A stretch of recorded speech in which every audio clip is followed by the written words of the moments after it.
Hoy, en 678, el debate sobre la verdadera cadena nacional. Y es una mezcla esto de Susana Jiménez y Aló Presidente, con las cadenas nacionales largas. El abuso constante de la cadena nacional que pagamos entre todos. Fran de Quín inauguró ayer Tecnópolis, utilizó otra vez la cadena oficial para hacerlo. La verdad, no es mucho, señora presidenta. ¿No se está abusando del uso de la cadena nacional? En cualquier momento, la Presidenta usa la cadena para darnos el besito de las buenas noches, todos los días. Creo que la cadena nacional de Clarín se va a terminar el 7 de diciembre, supongo, del grupo Clarín. Esa cadena, me refería a cadena nacional privada.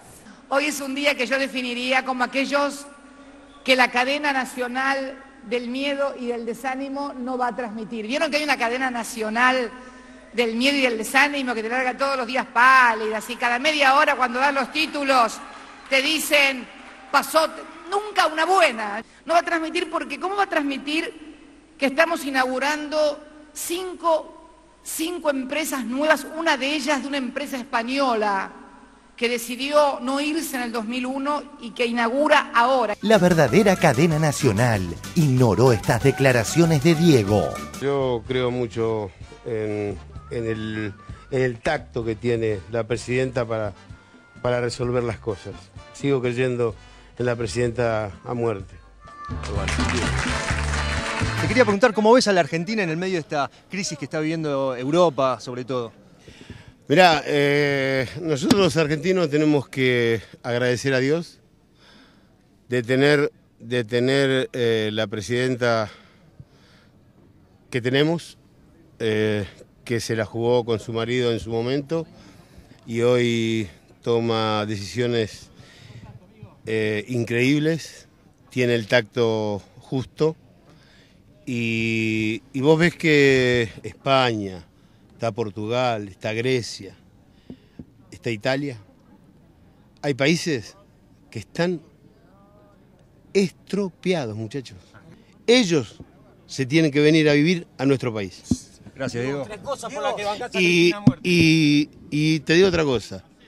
Veo 6, 7 y 8 porque me la banco y porque los que hablan en 6, 7 y 8 queremos al país. No vamos en contra de nadie. Queremos a la Argentina. Queremos la bandera. La crisis en el viejo continente. La derecha española no encuentra el rumbo. Yo pido ayuda a los ciudadanos, que los ciudadanos comprendan la situación que tiene España. Y si no queremos convertirnos en Argentina, con corralito y con inflación del 20 o del 40%, pues tenemos que tomar las medidas que sean necesarias. En este caso una nota cuyo título es «Hora de hacer las maletas». Los españoles que se están yendo del país, que ya suman 40.000. Esta es una nota del diario El País, de la sección Economía. Y lo interesante, y por eso hemos rescatado la nota, es que aparece Argentina como una de las tantas opciones que se dan. Habló el genocida Videla, la complicidad de la iglesia con la dictadura. Adolfo Ruiz, mucho gusto, Adolfo. ¿Qué tal, Víctor Hugo? ¿Cuál es la frase, la idea de Videla que más te impactó? Bueno, sin duda todo lo referido a la iglesia fue una cuestión que me pega de una manera particular. Yo soy católico y me duele que mi iglesia haya participado de estas cosas. Se reunió con algunos obispos, entre ellos el nuncio apostólico Pío Lavi y Prima Testa. La primera aclaración no es que la iglesia lo haya asesorado a Videla sobre cómo matar a la gente, cómo tirarla a la fosa y quemarla. El asesoramiento fue sobre cómo manejar la cuestión política y la información respecto de los desaparecidos, lo que no es menos grave. La masacre de Denver y el debate de fondo que ignoran Obama y Romney.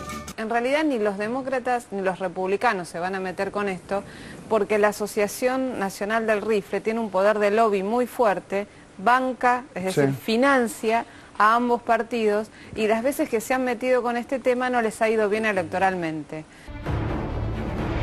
Never fight if you can avoid it. But when you must fight, don't lose. And when nothing less than freedom is at stake, we fight. We're millions of people just like you. We're the longest-standing civil rights organization in the U.S. Proud defenders of history's patriots. Protectors of the Second Amendment. Advocating the right to keep and bear arms. We are the NRA. And the NRA is you. Por una gota de tu voz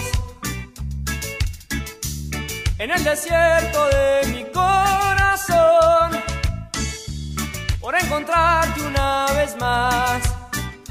Abro el cielo de par en par, para vivir, respirar y ser feliz. Necesario es para mí empaparme de tu voz. Volaré cuando el día llegue al fin y en la luna me verás escribiendo esta canción. Otro día de fantásticas noticias. Que la verdadera cadena nacional ignora. 1.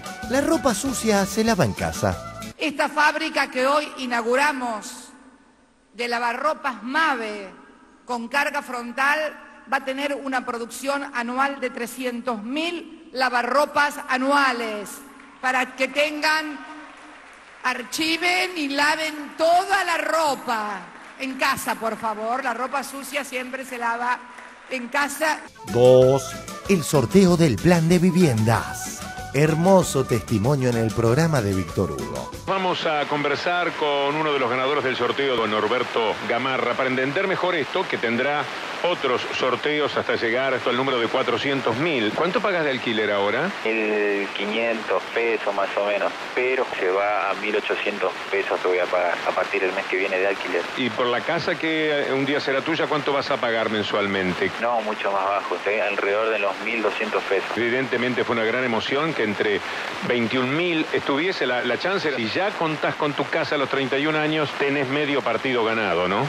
Sí, la verdad que sinceramente tus palabras me emocionan porque lo vivimos así. Una alegría inmensa el poder abrazarme con mi señora, besar a mi hija, decirle, ya estamos cerca de nuestra casa, fuimos ya al terreno, o sea, ya pensando en los proyectos, ¿viste? Uno sigue soñando y la verdad que este programa te permite soñar y cumplir con el objetivo y el sueño de la casa propia. Muy emocionante lo que decís, ¿eh? Te fuiste al terreno para verlo ahí todavía pelado, pero seguramente de alguna forma pudiste ver la casa. La casa da algo que es seguridad y dignidad personal. Es algo muy pero muy grande en la vida de cualquier persona. Que lo disfrute, hermano. Te agradezco, la verdad que es así tal como vos lo decís. Es un anhelo, es algo que, no sé, es como que te estalla el corazón cuando recibí la noticia de que pronto vas a tener tu casa.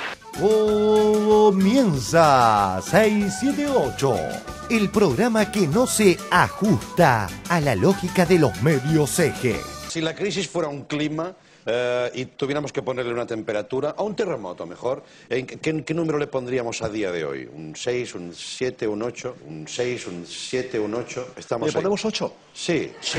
Contemplar de tus ojos en color, de tus labios la humedad, de tu luz el resplandor.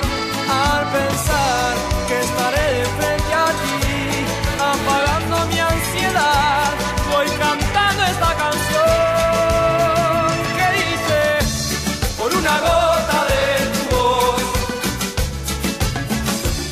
en el desierto de mi corazón, por encontrarte una vez más, abro el cielo de par en par, por una gota de tu voz, en el desierto de mi corazón, por encontrarte una vez más, abro el cielo de par en par, por una gota de tu voz, en el desierto de mi corazón. Muy buenas noches, muy buenas noches, epa, bien, buenas noches, bienvenidos a 678, ¿cómo les va, colegas? ¿Qué dicen ustedes? Buenas noches. Como grita alguna gente, ¿no? Hoy está, Para entrar en calor, ¿no? Sí, me parece. Se nota que es de Racing, por eso está contento. Sí, hay uno que está acá atrás que de Racing. Lo conocemos hace unos cuantos años, ¿no? Señores, hoy está con nosotros para compartir el programa Glenn Postolki. Hola, Glenn, ¿cómo te va? Bienvenido. Es director de la carrera de Ciencias de la Comunicación de la Facultad de Ciencias Sociales de la Universidad de Buenos Aires. Muchas gracias por venir, Glenn. ¿Qué tal? Buenas noches, gracias. Vamos a arrancar con el primer informe del día, tiene que ver con la cadena nacional. Vamos a ver el verdadero debate sobre la cadena nacional. Dale. El debate sobre la verdadera cadena nacional. Últimamente la Corpo, dueña de la verdadera cadena nacional, patalea todo el tiempo contra el uso que hace Cristina de la cadena. Veamos un pequeño resumen de estos quejidos. Las cadenas nacionales largas que toman, no llega a hablar 9 horas como Chávez, pero en fin, no sabemos qué podrá pasar en el futuro. El abuso constante de la cadena nacional que pagamos entre todos. Fran de Kinin utilizó otra vez la cadena oficial. En el manto del relato, y la presidenta cada 2 días ocupando la cadena nacional. La verdad, no es mucho, señora presidenta. ¿No se está abusando del uso de la cadena nacional? La presidenta, con este uso abusivo de la cadena nacional, quería dejar al resto del mundo sin capacidad de expresarse. En cualquier momento, la presidenta usa la cadena para darnos el besito de las buenas noches, todos los días. La verdad es que las cadenas son invento de los dictadores. La democracia avanzó bastante, no hace falta más esto. El diario que siempre ataca los procesos latinoamericanos que no son de derecha, ¿quién otro que el país de España?, también se sumó a la crítica. Notas como del diario El País, en la cual se habla de la insistencia en las cadenas nacionales de Venezuela, de Ecuador y de la Argentina. Diario El País de España. Chávez, Correa y Fernández, líderes en el uso de la propaganda televisiva. Los presidentes obligan a todas las cadenas privadas a transmitir sus discursos. No es bueno que los gobiernos tengan que pedir a cada rato una cadena nacional para decir lo que tienen para decir, pero también implica un gran desconocimiento o un deseo de desconocer lo que ocurre en América Latina con los medios de comunicación. ¿Cuál es el argumento para pelear contra unos medios de comunicación totalmente dominantes que son el 90% de la opinión pública y que pueden instalar la mentira que quieran y la defensa que más les interese sobre los intereses que ellos mismos representan? En consecuencia, los gobiernos tienen que defenderse. Yo creo que no solo tiene ya el derecho, sino la obligación de defender sus puntos de vista y decirle a la gente, contra la masividad de la información de los medios dominantes, qué es lo que está haciendo y por qué lo está haciendo. Hoy es un día que yo definiría como aquellos que la cadena nacional del miedo y del desánimo no va a transmitir. ¿Vieron que hay una cadena nacional del miedo y del desánimo que te larga todos los días pálidas y cada media hora cuando dan los títulos te dicen, pasó, nunca una buena? No va a transmitir porque ¿cómo va a transmitir que estamos inaugurando cinco empresas nuevas, una de ellas de una empresa española que decidió no irse en el 2001 y que inaugura ahora, que seguramente antes importaba y bueno, y ahora fabrica productos de peluquería a nivel industrial junto con otras 4 empresas y hoy aquí inaugurando esta fábrica de lavarropas, completando de esta manera por primera vez toda la línea blanca, heladera, cocina y lavarropas de fabricación nacional. Va a tener una producción anual de 300.000 lavarropas anuales para que tengan, archiven y laven toda la ropa en casa, por favor. La ropa sucia siempre se lava en casa y en lavarropas madre. En otro tramo de su discurso, que no fue por cadena nacional, Cristina se refirió a los agoreros que pronosticaban una soja a precio bajo y que la realidad les dio un sopapo. Otro ejemplito de la cadena nacional del miedo y el desánimo. Los invito a que relean los diarios del año pasado. Si ustedes leen todas las consultoras del año pasado, van a encontrar que el precio de los commodities, más concretamente de la soja, principal commodity de la República Argentina, prácticamente no iba a valer nada. Se te iban a tirar los porotos de soja por la cabeza porque iban a valer $200, $300. Batió récord, $648 la tonelada de soja. Esos pronosticaron hace un año que iba a valer apenas $300 la tonelada. Nosotros, en nuestras proyecciones, habíamos utilizado la soja en $474 durante todo el año 2011. Para el año que viene tenemos una proyección de menos 10% en el precio de la soja. Argentina necesita, para que el modelo funcione, que todos los años suba la soja a $100. Eso en el 2012 no va a pasar. Eso en el 2012 no va a pasar. El yuyito va a seguir creciendo y veo muy difícil que el yuyito en términos reales siga creciendo. Y veo muy difícil que el yuyito en términos reales siga creciendo. Batió récord, $648 la tonelada de soja. Además de cadena nacional de desánimo y miedo deberían volver al colegio o a la facultad por lo menos, para saber que la economía no es una ciencia exacta, que la economía se construye todos los días y que también tienen que ver en esas políticas y en esa economía las políticas que decide un gobierno. Así fue reinterpretada por la verdadera cadena nacional. Clarín.com de hoy. Cristina contra todos. Criticó a los bancos, a los medios y a exfuncionarios. El monopolio, en vez de hacer hincapié en si tiene razón o no Cristina en su crítica a los que le pifiaron en el pronóstico del precio de la soja, se queda en la forma sino en el fondo de la cuestión y la presenta de manera recortada y malintencionada. Como siempre.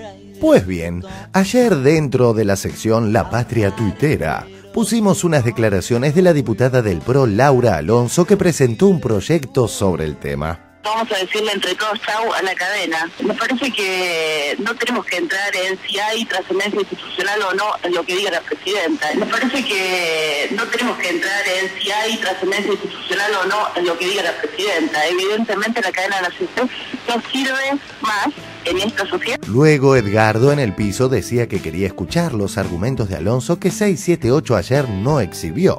A mí me gustaría conocer, en el caso de lo que dice Laura Alonso, cuáles son los fundamentos de esa opinión. Porque así como se presenta parece una cosa media como reaccionaria, media como opuesta a las mayorías, ¿no? Pues bien, a pedido de Moca, aquí van los argumentos de la macrista. Blog de la diputada del PRO, Laura Alonso. A continuación les dejo el proyecto 4913 que presentamos hoy para derogar la cadena nacional de la Ley de Medios. Fundamentos. En la era de Internet, donde millones de personas acceden a y producen la información de manera constante y en tiempo real, la cadena nacional es un elemento de museo. Esta situación podría agravarse en años electorales. Ni que hablar si la presidenta decidiera recurrir sistemáticamente al uso de la cadena nacional todos los domingos a las 23 para evitar que la ciudadanía acceda al programa televisivo periodístico de mayor rating y que aparentemente más incomoda al gobierno con sus investigaciones. Nadie puede impedirle que lo haga de mantenerse el artículo 75 de la Ley de Medios. Sin tomar en cuenta lo que dijo sobre una hipotética cadena de Cristina el domingo a la noche para competir con el canal de aire de Clarín, nos preguntamos, ¿Alonso tiene mala intención o ingenuidad en su planteo? ¿No se da cuenta que en Internet también se puede tergiversar cualquier declaración? Porque da por válido que todo el mundo tiene Internet.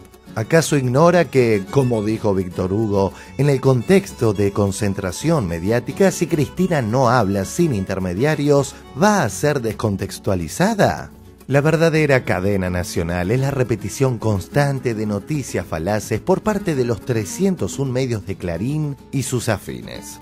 La visita de Maradona a TVR no sirve para ejemplificar cómo funciona la verdadera cadena. Siempre que Maradona dice algo tiene muchísimo rebote en todos los medios. Sin embargo, esto que a continuación veremos careció de repercusión en los hegemónicos. Cristina, yo creo mucho en el tacto que tiene la presidenta para resolver las cosas. Sigo creyendo en la presidenta a muerte. Te quería preguntar cómo ves a la Argentina en el medio de esta crisis que está viviendo Europa, sobre todo. Mirá, nosotros los argentinos tenemos que agradecer a Dios de tener la presidenta que tenemos, que se la jugó con su marido en su momento y hoy toma decisiones increíbles, tiene el tacto justo y vos ves que España, está Portugal, está Grecia, está Italia, hay países que están estropeados, muchachos. Argentina, exacto, Argentina hoy por hoy, ellos se tienen que venir a vivir a nuestro país. Gracias, Diego. Y te digo otra cosa, veo 6, 7 y 8 porque me la banco y porque los que hablan en 6, 7 y 8 queremos al país. no vamos en contra de nadie. Queremos a la Argentina, queremos la bandera. ¿Se imaginan la cantidad de tapas de diarios, notas, los editoriales en gráfica, en radio y televisión si Diego hubiera criticado a Cristina, Néstor o 678?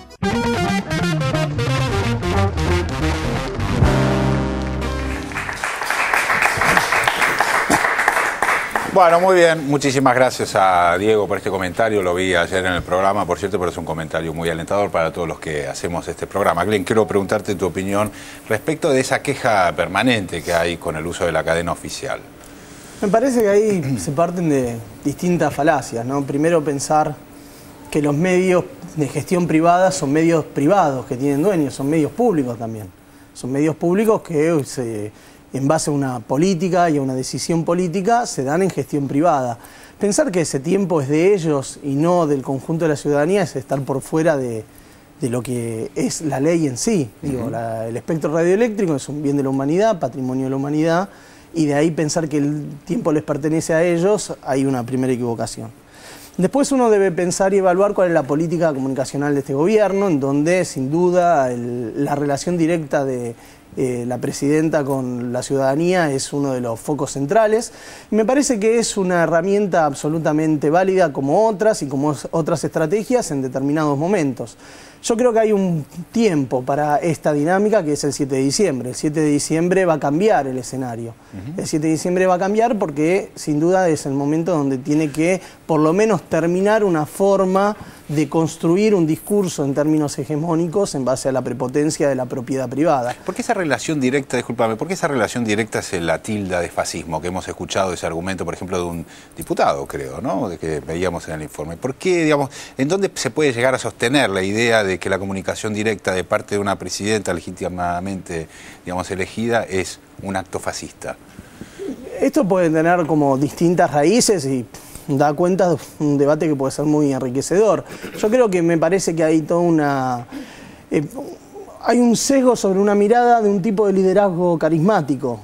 Todo tipo de liderazgo carismático se lo construye en base a una especie de mirada negativa, cuando en realidad, y si uno toma en cuenta principalmente las experiencias políticas latinoamericanas, fueron esos liderazgos carismáticos que permitieron los años de mayor equidad y de mayor inclusión social. Entonces me parece que ahí hay como muchos recorridos posibles para hacer y para poner en discusión el término del populismo como un término negativo, cuando en realidad por lo menos en torno a nuestros pueblos bien valdría la pena rediscutir y ver bien qué logros populares han implicado esos populismos, y el uso de la voz de ese líder carismático con la ciudadanía de forma directa lo que hace es desplazar el interés de aquellos que median. Entonces me parece que no es un argumento solamente falaz, es un argumento absolutamente interesado, porque si yo tengo la capacidad y la posibilidad de mediar, medio ocultando más que diciendo, y eso es una gran capacidad que han demostrado los medios hegemónicos. A ver, Edgardo. Sí, hay muchas cosas en el informe, ¿no? Hay una que es verdaderamente grosera, que es este asunto de que la cadena nacional es un rasgo de las dictaduras. Hay una cosa elemental, lo que es el rasgo fundamental de las dictaduras no es que hable el presidente, es que hacen silencio los otros, ¿no? Los que están en contra. Me parece que eso no puede ser ignorancia. Me parece a mí que la cuestión de la cadena nacional en cuanto a derecho y atribución de la presidencia y al uso que se hace tiene que estar en contexto, ¿no? Es decir, no se pueden tomar como reglas generales que se use o no se use la cadena nacional. Yo creo que el contexto particular que estamos viviendo, una fuerte crisis económica mundial, un fuerte trabajo de desestabilización y una insidia, una presión sistemática de los medios de comunicación obliga en una medida a un hiperactivismo presidencial para replicar la generación de climas adversos que se está haciendo de múltiples maneras. Yo creo que para mí eso no debería ser discutido. Una discusión que sí es válida es el timing en el uso de la cadena nacional, porque la falta de timing podría llevar a una pérdida de efecto. La cadena nacional, creo yo, hablando ya en términos de eficacia y no de que tenga o no derecho el gobierno de usarla, que eso me parece que está claro, me parece que la eficacia está en directa proporción al impacto que el anuncio, que el mensaje tenga, y que cierta rutinización podría llegar a perjudicarlo. Quiero hacer en base a eso, que hay una cifra que se da hoy en la tapa del diario El País, que es que la presidenta, por cadena nacional, habló 11 veces desde los 8 meses que asumió. Referido a lo que vos hablas del tiempo, de la relación de eficacia, ¿no? No sé si es mucho o poco. Yo pensaba que era más. Pero quiero hacer una aclaración sobre esto. No es un problema de frecuencia, es un problema de calidad y de impacto. Digo, si el anuncio es la nacionalización, el 51% de YPF, es obvio que eso es cadena nacional. Y hay algunas cuestiones que son, por definición, digamos, necesarias de ser comunicadas en tiempo y forma y con un contacto directo con la gente. Otras creo que no. Entonces yo creo que ese calibramiento, desde el punto de vista de la estrategia comunicativa, es muy importante. A ver, te pido una opinión en todo caso en ese sentido, a ver qué pensás de las críticas, porque yo lo que encuentro es que muchas de las cosas que se relevan después en los medios de comunicación de la cadena nacional tiene que ver no con lo que se propone desde el Ejecutivo, sino con lo que se critica desde ese espacio de cadena nacional. Eso me parece que a ver, quiero yo digo, las críticas, lo que uno ve permanentemente es que la presidenta utiliza el foro de su condición de presidenta para enfrentar las corrientes sistemáticas. Desde ese punto de vista es inobjetable, porque el problema es que los presidentes, esa visión liberal, yo diría más bien neoliberal que tiene Laura Alonso en todos esos fundamentos, más que liberal es neoliberal, es la idea de una presidencia ingrávida, de una presidencia que no pese. Es las presidencias que hemos tenido que eran objeto de todo tipo de maniobras y de juegos, y esta no es la presidencia de la Rúa, esta es muy distinta, ¿no? Sí, hay como una idea de apropiación de un espacio que no le corresponde, ¿no? Esa parecería la idea porque aparte, volviendo al tema de los números, en esa misma nota se decía que Correa entre 2007 y 2011 había hecho 1025 cadenas. Y Chávez durante 2012 habló 66 horas en cadena, ¿no? Digo, para comparar. Si lo ponen en segundos, puede ir a más grande todavía. Sí, millones de segundos. No, pero digo, a su vez, en la fundamentación de lo de Laura Alonso, porque digamos, estaba la cuestión de que ella decía como que finalmente es obsoleta, es una pieza de museo, la cadena nacional, porque estamos en el momento del auge de otras redes y redes alternativas. Bueno, justamente ese argumento se vuelve en contra, porque lo que muestra es que entonces, si alguien no quiere ver una cadena nacional, tiene un montón de otros medios, porque a ver, una cosa es la cadena nacional en el año 85, donde, digamos, no había televisión por cable, no había canales alternativos ni con programación autónoma o internacional, y donde no existía internet. Sí. Entonces, en realidad, hoy en día, otra vez, el efecto y la fuerza que tiene la cadena nacional es mucho menor respecto de ese gran marco de alternativas que existe. Bueno, si contamos los números, es muy interesante lo que planteaste. La cantidad de horas que le adjudica el diario El País desde la mirada neoliberal, etcétera, críticas sobre estos gobiernos totalitarios o fascistas o populistas. Yo me pregunto cuántas horas públicas hablan los medios a través de los noticieros, de los informativos, de los programas de radio, de los programas de televisión, las horas que habla, simplemente, pensemos en las horas que habla cualquiera de nosotros, que hablamos poco porque somos varios y tribus, y a la presidenta le atribuyen hablar mucho cuando habla una hora, cuando tiene cadena nacional, que es aproximadamente el promedio. Se calcula que en la radio, un minuto, esto es lo que yo sabía, pero bueno, 400 palabras por minuto, 300, emite cualquiera de los interlocutores o de los parlantes.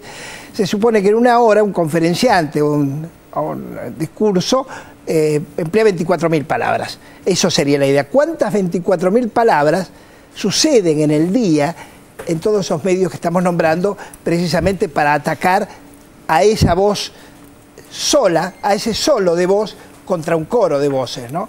Ahora. Sí, no, en esa misma nota del País, que en realidad habría que ver, a priori la damos por cierta, ¿no? Yo no tengo chequeado si es así la cantidad de veces que la presidenta argentina o los otros presidentes de América Latina han recurrido a la cadena nacional. Pero es muy gracioso que decía que el presidente Santos de Colombia recurrió 13 veces a la cadena nacional en un lapso de 2 años, pero cada vez que lo hizo pedía perdón. ¿no? Por usar la cadena. Por usar la cadena. Entonces esto era una diferencia. Es claro, como de derecha es un gesto, te pongo la cadena, pero te pido perdón. Digamos, eso muestra la intencionalidad ridícula de esto.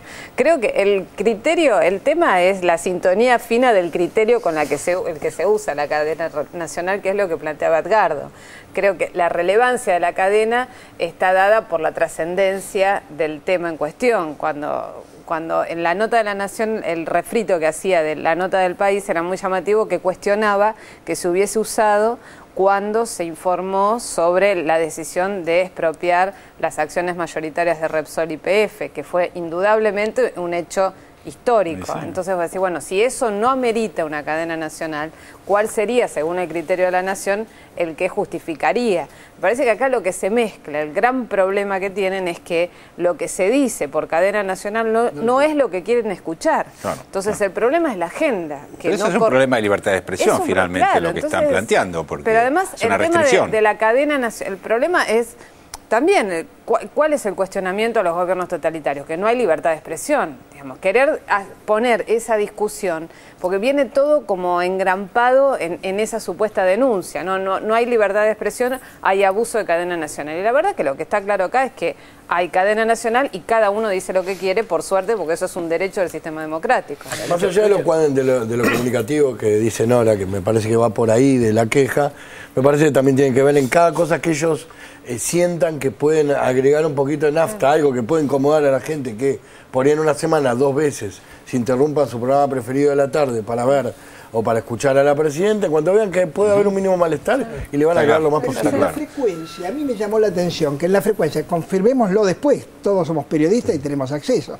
Si es verosímil que habló 11 veces por cadena nacional, por ejemplo, hoy, que inauguraron, no habló, por lo cual, ¿qué cosas no tuvieron importancia de las 11 veces que la cadena fue puesta? Entonces, la pregunta, ¿no interrumpió en la semana 2 programas? Porque si estuvo 11 veces, implica que es una vez y el 10% o el 20% por mes. ¿Está claro? Lo que pasa es que no es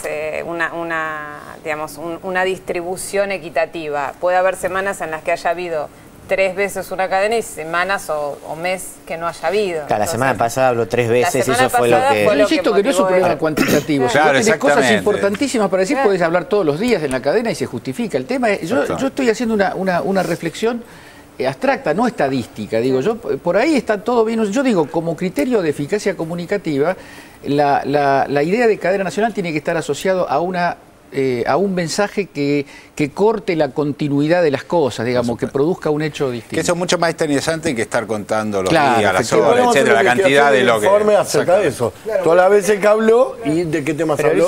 Una cortita. Último, en el fondo, digo, está lo que decía Glenn, lo que decía Edgardo, digamos, esta es la idea de la intermediación purificadora. Es decir, ¿no? Ese trato directo le hace falta algo, ¿sí? Algo que medie, ¿no? Lo mismo que también la idea de el pueblo gobierna a través de sus representantes. Solamente los representantes, esos mediadores son los que pueden gobernar bien. Y acá el periodismo también es el que está ahí en el medio. Vamos a cambiar de tema, vamos a la crisis en España. Por un lado, la presidenta de la Comunidad de Madrid y representante del Partido Popular, que curiosamente se llama Esperanza Aguirre, dijo que no quiere que España termine como la Argentina en el año 2001. Y por otro lado, vamos a ver en el siguiente informe que crece la emigración de españoles hacia otros países. Dale, vamos a verlo y lo debatimos. Todos los días, pagando con tu tarjeta de compra Argenta, tenés entre 10 y 15% de descuento y hasta 40 cuotas en supermercados. Infórmate en www.anses.gov.ar. Es tuya, es Argenta. La crisis en Europa. La derecha española no encuentra la salida. En este caso una nota cuyo título es ¿Hora de hacer las maletas? Un repaso a las oportunidades que hay fuera de España. Los españoles que se están yendo del país, que ya suman 40.000. Esta es una nota del diario El País. Y lo interesante, y por eso hemos rescatado la nota, es que aparece Argentina como una de las tantas opciones que se dan. Vamos a hablar con la periodista que hizo este informe, es Carmen Sánchez Silva. Ella es periodista del diario El País. La verdad es que ha generado mucha repercusión acá en Argentina el informe que has publicado con relación a este análisis que haces en cuanto a los españoles que están migrando de España en busca de oportunidades. Hay mucha gente en paro y yo creo que el reportaje sí ha tenido bastante repercusión por eso, por el interés de la gente de buscar alternativas, salidas profesionales a la crisis española. Es súper difícil encontrar trabajo Y bueno, hay otros países que están bastante mejor económicamente y por lo tanto ofrecen empleo. 115.000 españoles abandonaron nuestro país. Entonces 4 de cada 100 españoles deciden que este no es el lugar en el que prefieren vivir. ¿A dónde deciden irse? Los destinos que más crecen han sido respectivamente Argentina, Brasil. ¿Recuerdan el cine español hace unos pocos años en los que decían que las oportunidades estaban en Alemania? Bueno, pues vamos a tener que cambiar un poco la tendencia y en Argentina van a seguir llamando a muchas personas gallegos. La presidenta de la Comunidad de Madrid y representante del neofranquista Partido Popular dijo que no quiere que España termine como Argentina del 2001, pero claramente no quiere la salida que llevó a cabo el gobierno de Néstor, sino que pretende seguir ajustando todo lo posible. Yo pido ayuda a los ciudadanos, que los ciudadanos comprendan la situación que tiene España. Y si no queremos convertirnos en Argentina, con corralito y con inflación del 20 o del 40%, pues tenemos que tomar las medidas que sean necesarias. Se tienen que terminar los subsidios, las subvenciones y las mamandurrias en general. Y por supuesto que tenemos que recortar organismos públicos y que la que tiene que recortar es la administración pública. La señora Aguirre se caracteriza por despreciar inmigrantes o a quienes protestan contra los recortes o contra los que quieren que España investigue los crímenes del franquismo que hoy están impunes, etcétera, etcétera. Es que el jueves pasado trajuste a uno que decía que es que no le íbamos a dar tratamiento, no recuerdo ya si era del cáncer o del SIDA. Y mintió de nuevo, porque era un extranjero ilegal, al que le había caducado la tarjeta sanitaria y lógicamente al amparo del Real Decreto del Gobierno de la Nación se le dijo que no se le renovaba la tarjeta sanitaria. Twitter de Álvaro Carvajal. Esperanza Aguirre ridiculiza el recibimiento a los mineros diciendo que para salir concejal en Madrid hay que llenar 3 veces el Bernabéu. Disparan a la cara, disparan a la cara, te tienes que cubrir y te dan a la cara. ¿Masivo? ¿Así? Más de 1000. Ajá. No, yo había oído 20.000 y me sigue pareciendo modesto. Tenga usted en cuenta que para salir concejal en el Ayuntamiento de Madrid hay que llenar 3 veces el Bernabéu de personas diferentes. Muchos como ustedes, pues aparentan tener una explicación muy simple sobre los problemas de nuestra historia. Para ustedes, en 1936, los españoles disfrutaban de una modélica república en las que se respetaban los derechos de todos los ciudadanos y de repente una coalición de militares fascistas y de clérigos carcas dio un golpe, provocó una guerra civil de 3 años y se mantuvo 36 años en la dictadura. Esa es su explicación. Y a partir de ahí, para ustedes solamente hay buenos y malos. Buenos, todos los de un bando, y malos, todos los del otro bando. Pues mire, en todas las familias, señoría, desde luego en la mía, los había de un bando y los había de otro. Y en los dos bandos hubo hechos heroicos y hechos vergonzosos. En ambos bandos, señoría. Fue formidable el contraste que marcó nuestro invitado de ayer, Gabriel Rolón, entre Rajoy, quien comanda un país con una profunda crisis, y Néstor, que asumió en el 2003 con un país destrozado. Fue impactante escuchar a Rajoy el miércoles decir hay que elegir entre el mal y el mal peor. Este gobierno no puede decidir entre un bien y un mal. Este gobierno tiene que decidir entre un mal y un mal peor. Y es lo que estamos haciendo en este momento. Pensaba cuando decía Rajoy esto de tenemos que elegir entre el mal y el mal peor por esta crisis. Me vino a la memoria inmediatamente cuando asumió Néstor Kirchner en una crisis durísima y lo que dijo fue, vengo a proponerles un sueño. Digo, fíjense la diferencia, digo, entre alguien que dice, bueno, tenemos que elegir lo malo, lo peor, y alguien que dice, yo les vengo a proponer un sueño, no sé si va a salir, pero digo, ya ese mensaje y esa manera de encarar una crisis es totalmente distinta, ¿no? Vengo a proponerles un sueño, quiero una Argentina unida. Quiero una Argentina normal, quiero que seamos un país serio, pero además quiero un país más justo. Este gobierno tiene que decidir entre un mal y un mal peor, y es lo que estamos haciendo en este momento. Esta es la oportunidad de la transformación, del cambio cultural y moral. Cambio es el nombre del futuro, la generación de nuevos puestos de trabajo. Creo que machacando impuestos a la clase media y a los trabajadores, señor Rajoy, no vamos a salir de la crisis. Y creo que recortando salvajemente, si me permite la expresión, duramente, los salarios de los empleados públicos y el empleo público, no vamos a salir de la crisis, señor Rajoy.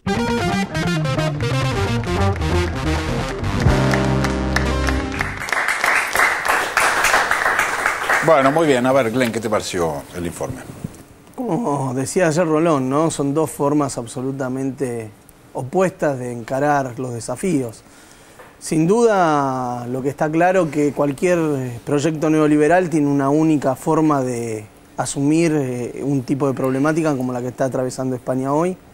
Yo creo que a nadie le gusta haber pasado por la crisis que pasó la Argentina en el 2001, pero no fue casualidad. Y sin duda que aplicar ese tipo de políticas no terminan en otro lugar que en ese estallido de la crisis. Por lo tanto, bien harían parecerse a otro tipo de experiencias históricas en la Argentina como la que se encaró a partir del 2003 para poder eludir ese futuro. A ver, Mariana. No, a mí no me llama nada la atención esto de Rajoy de elegir entre el mal y el mal peor. No me parece que haya sido ni un fallido, ni un lapsus, ni nada de eso, sino que, y lo podemos ver en cualquier ejemplo, el discurso de la derecha siempre tiene que ver con el miedo, con quédate quieto, porque lo que viene puede ser peor. De hecho, cada vez que uno ve cuando nos emocionamos con lo de YPF, hubo notas muy burlonas de esa emoción. De la épica siempre hay una cosa burlona. Cuando uno es un tonto que cree, nosotros somos ingenuos, y si no somos ingenuos estamos pagados, o ya tienen una cuenta de Twitter inventada. Es decir, todo lo que no te emociona por el lado bueno, todo lo que te emociona por lo bueno que ves, no tiene una justificación política de ese lado. La justificación política de la derecha es el miedo, esto está mal, y puede ser peor, el susto. Entonces, va absolutamente en línea, me parece, con lo otro que estábamos diciendo de la cadena, digamos, del desánimo y demás, que no tiene que ver con una cosa de cantidad de voces y todo eso. Yo lo que quería agregar es el rol fundamental de la información. Lo que está haciendo Rajoy, ¿cómo se transmite? ¿Se transmite en cadena esa información o la transmiten los medios? ¿Quién está contando qué cosa? Entonces, si esa información no aparece desde otro lugar, ¿cómo te enterás? Yo traté de hacer un rastreo en los medios más importantes, privados, para ver dónde apareció la información, o sea, la parte de servicio que todo medio de comunicación debe tener del plan Procrear. La información. Y voy a decir algo que es tremendo, pero la información no está. Entonces, de esa cantidad de personas que fueron al hipotecario a averiguar para poder sacar un crédito, yo no digo que toda esa masa es un votante fanático de Cristina Fernández de Kirchner.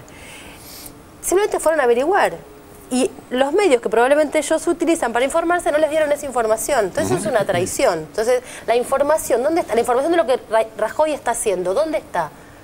Me parece que si bien estamos hablando de cosas completamente diferentes, y tiene que ver con esto, con que una cosa es brindar información y otra cosa es meter miedo, que es lo que hace la derecha. Me quedé pensando en lo del susto, que está bueno, digamos, y yo creo que encontraron un indicador. O sea, el mercado genera, realmente es creativo en eso, vamos a elogiar algo, digamos. Y encontraron en la condensación, me parece, de riesgo país. Alrededor de ese concepto de riesgo país, la idea que en cualquier momento te caes, no sé qué es muy bien el riesgo país. Yo no creo que... sí, hay un cálculo y qué sé yo, pero es que el miedo hay que cuantificarlo para que justamente claro, te dé exactamente, miedo. Sí. Además tiene marketing el miedo. Fíjate que en el 2001 la consigna de la calle era apagar la tele y salir a la calle. Y el eslogan de un canal de televisión era quédate en casa viendo la tele. Sí, Moca. Sí, a mí me impresionan dos cosas. Una es el error de diagnóstico grosero, mezclado con el cinismo, ¿no? Porque esta idea de que nos va a pasar lo de Argentina, la verdad que la mala noticia que habría que darle a Esperanza Aguirre es que lo que está temiendo ya pasó, ya está ocurriendo en España, ya hay un estado de estropeado, como diría Maradona, estropearon España, el neoliberalismo estropeó España. Y la otra cuestión que me llama mucho la atención es cómo está conectada la discusión pública sobre la crisis con el pasado, ¿no? Con la experiencia de la dictadura franquista, con la persecución, con el crimen. Y me parece que es muy aleccionador sobre la importancia que tiene entre nosotros, que nosotros podamos hablar de la dictadura, que podamos hablar de la Iglesia Católica, que podamos hablar de las colaboracionistas civiles, porque eso limpia, transparenta una sociedad y en épocas de dificultad mundial como la que estamos viviendo, claro. Es un activo muy grande eso. Bueno, eso dio un pie para el próximo informe, que se trata justamente de Videla, que fue recientemente condenado a 50 años de prisión por el plan sistemático del robo de bebés. Habló acerca de la colaboración de parte de la Iglesia con la dictadura. Esto fue hecho en una revista cordobesa, El Sur se llama. Vamos a ver el informe y lo debatimos. La complicidad de la Iglesia con la dictadura. Me tomé el atrevimiento de redactar este petitorio para ver si usted lo puede presentar frente a los jefes militares, a ver si ellos saben dónde se encuentran los familiares de estas familias. Justamente mañana hay un asado episcopal, donde seguramente voy a ver a varios generales. A los postres voy a ver si les elevo esta cosa del petitorio.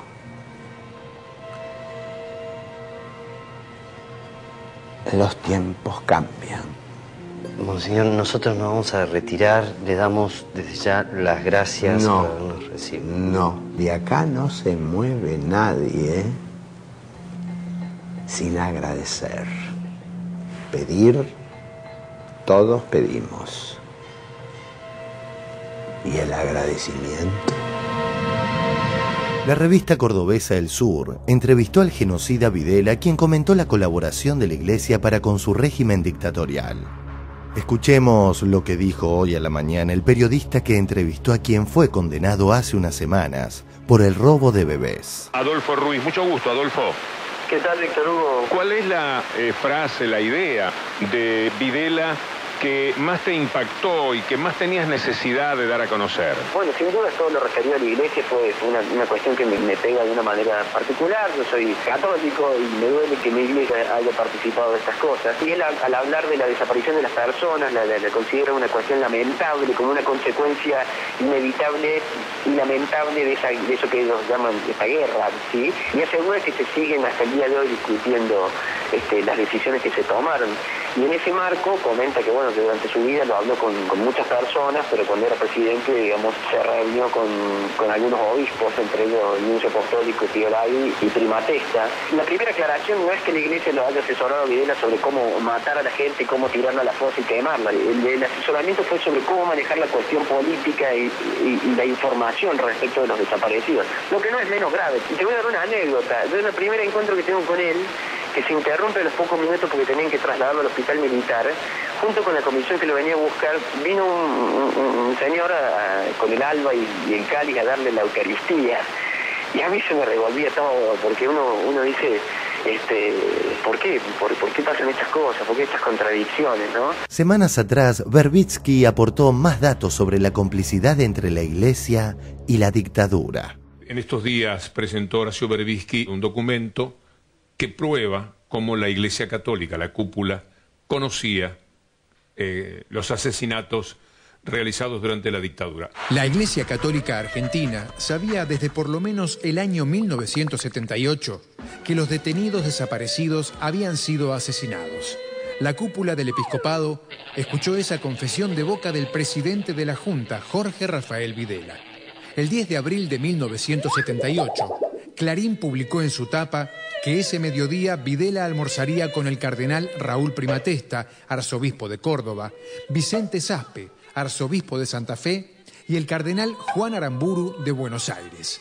Prima Testa le reclama que den una explicación sobre las desapariciones que habían ocurrido en los días anteriores, y Videla dice, bueno, lo más sencillo sería decir, bueno, esos ya están muertos, pero no lo podemos decir, porque si decimos eso, nos van a preguntar quién los mató, están en una fosa común, y eso crearía problemas para las personas, es decir, para los ejecutores, para quienes los mataron. Y esos eran los problemas que le preocupaban a Videla. Apenas terminado el almuerzo, los 3 sacerdotes redactaron una minuta para enviar al Vaticano.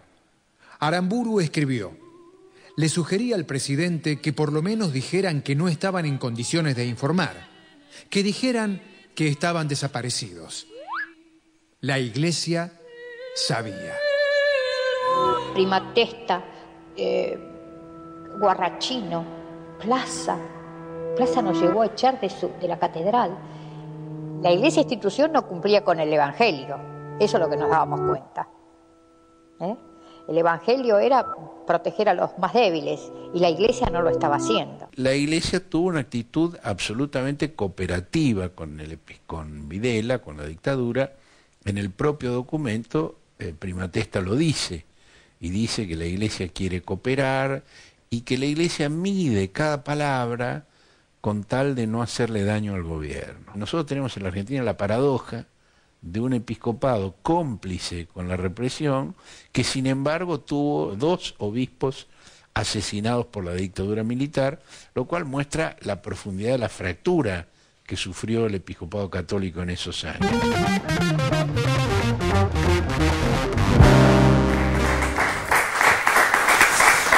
Interesante esa discriminación final que escuchaba de Berbisky sobre la Iglesia, digamos, si estaba por un lado la Iglesia, otra cosa es el episcopado. Me parece que esa diferencia es importante. A ver, Nora.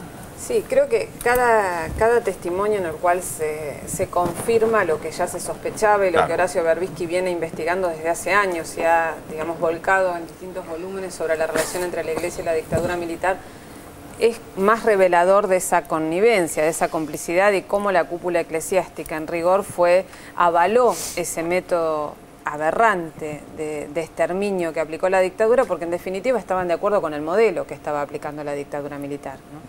Y lo que él también marca de la responsabilidad y la protección de la cúpula de la dictadura por parte de la Iglesia Católica queda en evidencia y llega hasta nuestros días. Digamos, hay que tener en cuenta que Baciotto, el arzobispo castrense, que se acuerdan que fue aquel que tuvo el entredicho en su momento con Néstor Kirchner cuando dijo que iba a tirar vivo al mar a Ginés González García porque había promovido la política de prevención de los embarazos no queridos, digamos.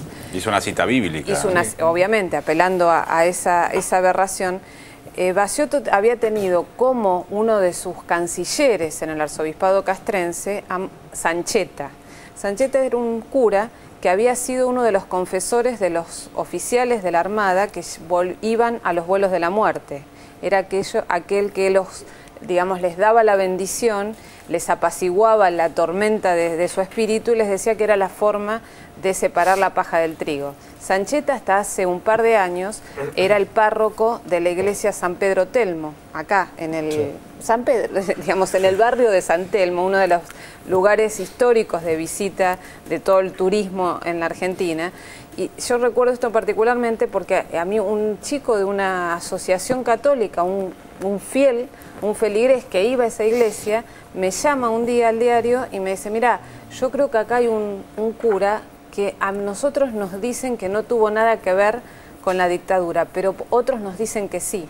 Bueno, hicimos una nota, fue la tapa del diario, y a Sancheta en ese momento, el que era el arzobispo de Buenos Aires, hasta ahora, que vive, Bergoglio, ¿qué hizo? Lo sacó y lo mandó para que no siguiera exponiéndolo a una iglesia ignota en el conurbano, hasta que después lo mandó a hacer un seminario a Italia. Ahora, este hombre había estado protegido por el obispado castrense en la Armada como en cargos jerárquicos para que pudiera acceder a su tiempo jubilatorio adecuado y tener así la jubilación que le corresponde según el cargo en el que tenía, que le sigue pagando el Estado argentino. Entonces, la iglesia, este hombre era uno de los párrocos que asistía a los oficiales que tiraban vivas a las personas al mar en la Argentina. Entonces, esta complicidad es tan atroz que creo que no va a haber forma en que esa cúpula eclesiástica pida disculpas realmente, pida perdón por las atrocidades que evidentemente ampararon. Porque ver esta nota que sale ahora en esta revista cordobesa ratifica lo que Berbisky encontró, que es este documento con la minuta de la reunión de la cúpula eclesiástica en su momento con Videla, la información al Vaticano, al representante del Vaticano, al nuncio católico en la Argentina, Pío Laghi, diciendo que bueno, que Videla les había dicho esto, pero bueno, no le podían explicar a las familias que estaban desaparecidos, porque si no la familia iba a preguntar, y bueno, ¿y por qué? ¿Dónde están? Entonces, la perversión de este hombre que sigue tomando la Eucaristía, porque la Iglesia lo sigue perdonando a pesar de haber sido condenado por delitos de lesa humanidad, en decir, bueno, nosotros no teníamos cómo decirle que había un lugar donde poner una flor porque no sabíamos dónde estaban. Y estos hombres siguen siendo asistidos. Entonces me parece que esa diferencia de, por suerte, no es toda la Iglesia Católica, pero hay una cúpula eclesiástica que es funcional a un modelo. Y ese modelo, si ese modelo implicó aplicarlo a través del terror, ellos lo defendieron. Entonces, más que pidan perdón, me gustaría que sean juzgados como cómplices, ¿no? Exacto. Y la única vez ahora en el juicio, en la condena por el robo de bebés, en el juicio por robo de bebés, es la primera vez que se pide que se investigue la actuación de Monseñor Gracelli, que fue otro de los obispos castrenses que actuó durante la dictadura, que recibía las denuncias de los familiares y que les decía que no busquen más porque total ya estaban. Esa imagen me está acordando del concepto de lo siniestro en Freud, digamos, cuando lo familiar se vuelve enemigo, ¿no? Y ir a pedir ayuda al enemigo es una imagen siniestra que me parece que estaba muy bien representada en la escena que veíamos de parte de Gasalla. A ver, Glenn. No, solo que creo que el nivel de represión que hubo en los años de la dictadura da cuenta de la necesidad de complicidades existentes en ese contexto histórico. Lo que puede estar variando es la posibilidad de escucha social en torno a quiénes eran esos cómplices y hasta dónde esos cómplices tienen grado de responsabilidad. Responsabilidad en aquellos años y responsabilidad en el hoy. En el hoy porque sin duda esos años fueron la matriz sobre la cual se establecieron las bases de un modelo económico, político y social injusto, y por lo tanto hay responsabilidades que no son solo del ayer, sino también del hoy. Y me parece que en este caso hay una sensibilidad muy particular porque implica a una institución como la Iglesia Católica, pero que tiene en su interior la misma tensión y la misma ambivalencia. Digo, me parece que fue la misma Iglesia Católica uno de los ámbitos donde mayor nivel de represión y de persecución hacia aquellos que tenían otro tipo de ideas también se pudo evidenciar. Entonces me parece que es uno de los desafíos en tanto sociedad, hasta dónde hay una voluntad de reconstrucción de una memoria histórica, de una verdad y de una justicia. Quería hacerle una pregunta, me hago y nos hacemos. ¿Qué predisposición a la confesión que tiene Videla, ¿no? ¿Qué ánimo confesante tiene esta periodicidad en las entrevistas a periodistas? Me pregunto cuál será el fin que pretende, ¿no? No sé, desconozco, pero siempre me quedan dudas, ¿no? Muy bien, así estamos, señores. Vamos a un corte, en un ratito volvemos con más 678.